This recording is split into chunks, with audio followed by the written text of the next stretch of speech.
Above Ground Podcast, episode 194. Will the circle be unbroken? Disclaimer. The hosts of this podcast, Will Foley and TPP, are not medical professionals, and this is not medical advice. Both Will and TPP have first-hand experience with mental illness. They have their own perspective and own thoughts on mental health challenges. Above Ground Podcast was birthed to help those who struggle with their mental health through honest dialogue. These conversations aim to break down the walls while building stronger foundations for positive mental health. By speaking openly and sharing tools, they foster connection. By fostering connection, they convey hope. With connection and hope, we can continue to increase awareness. This is Above Ground Podcast. Coming at you live with real conversations about mental health from the perspective. It's time for Above Ground Podcast. Now your hosts, TPP and Will Foley. Hey, what is up, everyone? Welcome to Above Ground Podcast. Above Ground Podcast, because you can't serve below. That's right, TPP. You cannot serve below. Good morning, my friend. How are you? Happy Sundays. Yes, all the same to you, buddy. Hey, thanks, man. Thank you. Heidi you so ho, much. neighbor. Heidi ho, neighbor. That's right. Yes. So welcome to Above Ground Podcast, episode 194. We do have an awesome guest today. And our guest this morning today, whenever you're listening, however, is Jaime Pawlinga, who is the owner and the awesomest person that tends to the Sage's Circle. That's right. We have Jaime with us this morning. Good morning. How are you? Good morning. Thank you for having me. You're very, very welcome. It's a pleasure to have you. We're so happy to have you. A lot of stuff has happened in the last few months with Above Ground Podcast and the Sages Circle. Obviously, we've been talking a lot about it. This Sunday, there's an awesome event going on there that is celebrating the release of Timmy's book, Never Underestimate the Power of You. And we've also started facilitating monthly peer meetups also in the meditation center and yoga and yoga room. And it's been so awesome. And we thank you so much for allowing your space to be open to us and for joining us this morning. So how are you? And kind of give everybody an overview of what the Sages Circle is. Yeah, we're excited to have you guys part of the group. The Sages Circle is a mind, body, spirit center, I guess you would classify it as, with a meditation sanctuary, a small metaphysical gift shop. We have 2 interfaith pastors on staff, myself being one, and Karen Bona being another. We do things like we do the mental health meetup. We recently started an LGBTQIA peer group. We're going to start working with Albany Pride Center. We work with some of the outside schools, smaller schools that have at-risk youth. So we do yoga programs for them. And then we offer a bunch of free services in the meditation center just to bring the community together. Things like free movie night and tea and tarot. And like we're starting a food pantry. We just have a bunch of things. Our goal is to bring our community together and just help people that really are looking for a sense of connection. I feel like during COVID, people isolated, and now people are craving that sense of connection. So that's what we're trying to create, is a sense of connection. Yeah, connection is certainly what it's all about, right, Timmy? Oh, absolutely. Yeah, we've talked about it pretty thorough, and it seems to be one of the main variables that always pop up in this is connection. What you're doing, Jaime, and what the Sages Circle does is absolutely amazing. The amount of things that you offer, again, the amount of free things that you offer. I feel like people talk about these things and say, "Oh, I wish there was a place that," and there is, and it's called the Sages Circle. I also forgive me because I forget her name. Is it Chris, the one that does the yoga for the kids? Yeah, yes, Christine. Yeah, That's right. We do the kids yoga, teen yoga, family yoga. We have a bunch of yoga services. We do readings. We have Reiki. So our services go well beyond the meditation sanctuary services as well. Right, What right. That's it's like a one. things? Yeah, yeah. Mark Schmidt is the resident psychic there as well, too, right? Yes, unfortunately, he's going to have to take a sabbatical for a while. So, Oh, but we definitely, he's been part of our Sages family from the beginning. So we're, sending prayers out to him right now for sure. gotcha.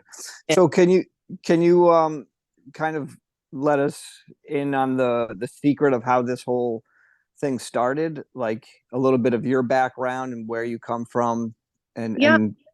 how you eventually started this up, and you know.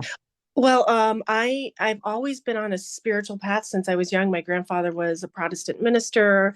I kind of thought I was going to follow his footsteps until I really discovered that I am interfaith. So whatever path brings you closest to your divine nature, to your connection to the divine, that's kind of our philosophy around here. It doesn't matter whether you have a religion, don't have a religion. It's just like the whole gamut of what brings you most peace to the divine. So I've always kind of been on that path, like since I was a kid, like going to the library when you used to have to go to the library to pull out books, and just reading and reading. And then as I got older, I did online classes, seminary classes, things with my grandfather in his church. I was an EMT. I worked at Ellis Hospital on the hospice ward. Doing end of life transitioning is one of my favorite things that I do. Fast forward to all these years later, I came across some health issues that took me out of firefighting, and I thought that my life was over. That was it.